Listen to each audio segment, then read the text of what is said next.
Tutorial time with Moto. Hello, I'm looking at a ring structure here, and what I'm doing is last year I made a gigantic spaceship. And in that spaceship, I started building off of a ring of Friends railroad track as the main structure point for this entire gigantic canopy, and the spaceship fell apart because it wasn't strong enough. So this year I'm going back and I'm redesigning stuff to be a heck of a lot stronger. So I have this ring and I have this gigantic beefy connection going around 8 times.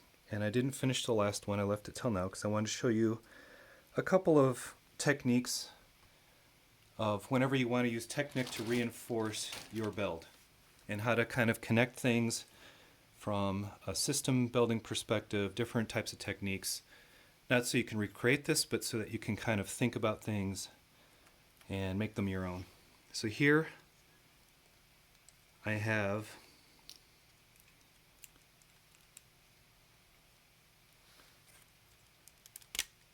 two plates, two stud jumpers, and the same level. So it's going to be 3 plates high or 1 brick high on either side.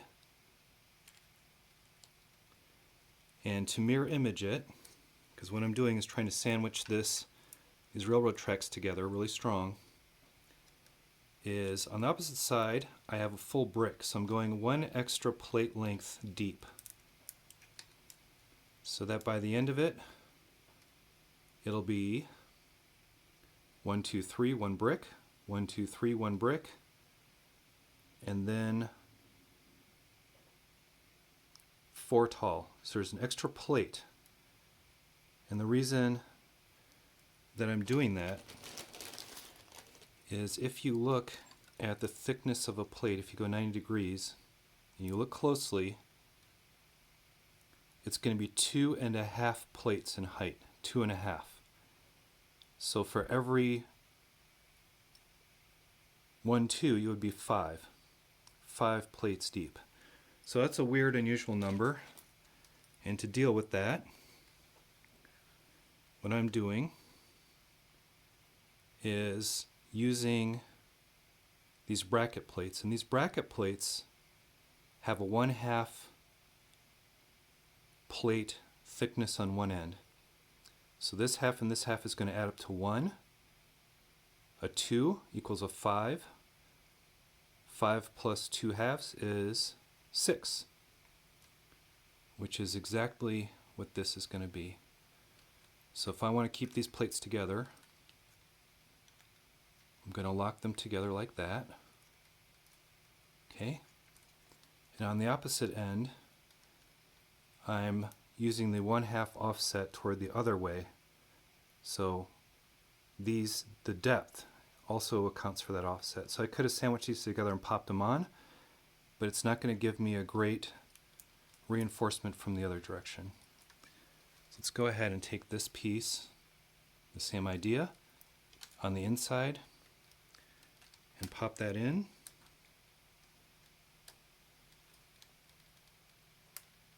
Oh, doesn't want to click. Keep missing it. There we go. So now I have studs facing toward the inside of the track, toward the outside of the track. I've got stud jumpers all in a row there and all in a row on the other side. And the reason I'm doing that is I'm going to come in with these guys, and you can always use studs to go inside where the pins normally would go. So if you look in there, there's a little recess, and that allows you to stud connect any of these Technic elements in and do a clutch connection. And it's strong, but it's not strong enough for what I'm going to be doing here. So we're going to do a different kind of sandwiching technique. I realized I just put this on backwards. And see, they are strong enough to rip that out. Let's go ahead and get this set up right. Okay. So now, this is sandwiched this way, so what I have to do is make sure these don't want to pop off in either direction. So I'm going to come in here with a 2x2, my stud jumpers, like that. Do the reverse on the inside, 2x2 with a stud jumper, and we're going to come along with this crazy contraption. These are bricks with the 2 pins side by side. That's going to be set the pins exactly where the studs are instead of doing odd numbers. And those will snap right into those stud jumpers there. The stud jumpers help me line everything up in the middle. Push that blue Technic pin in. Push that blue Technic pin in. Like that.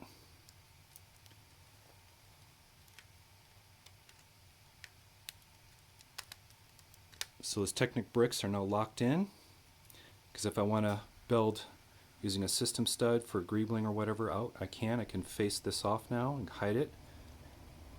These connectors now are pinned in, pinned. Everything now is locked together to where these will not want to come apart. Everything is compressing and locking this together. This in turn is getting locked in by these guys. So if I turn around and I manage to repeat it on the underside, let's flip this whole thing around.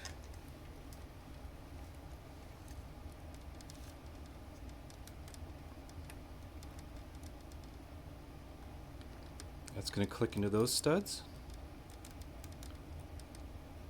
I have to kind of rotate those, make sure they're lined up. And yeah, I have to really compress it to make sure it's sandwiched in there nice and tight. Click. This is murderous on your hands if you're not used to it. Click. Sandwich, sandwich, sandwich.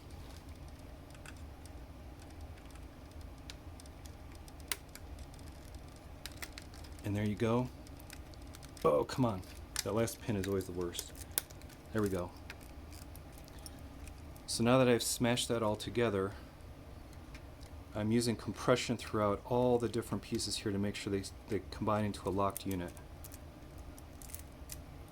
And it will twist a little bit and flex. And also this uses a lot of elements, a lot of pieces, so I'm running low. I was going to do it for every single section, but now I'm only doing it for 8.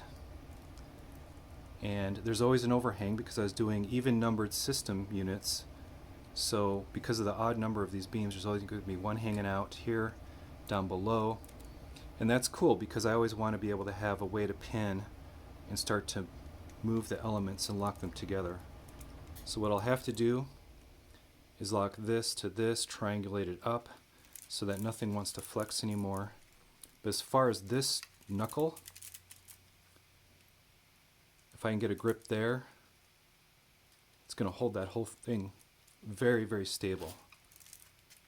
A lot stronger than what I was doing before, which is just snapping them in. Now I'm actually snapping and locking and compressing everything together so that this joint right here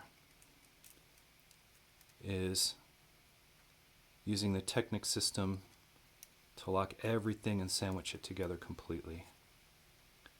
So that's your tutorial. Have fun. And there you go. 8 of those suckers hopefully will be enough to form a really strong foundation to a ring.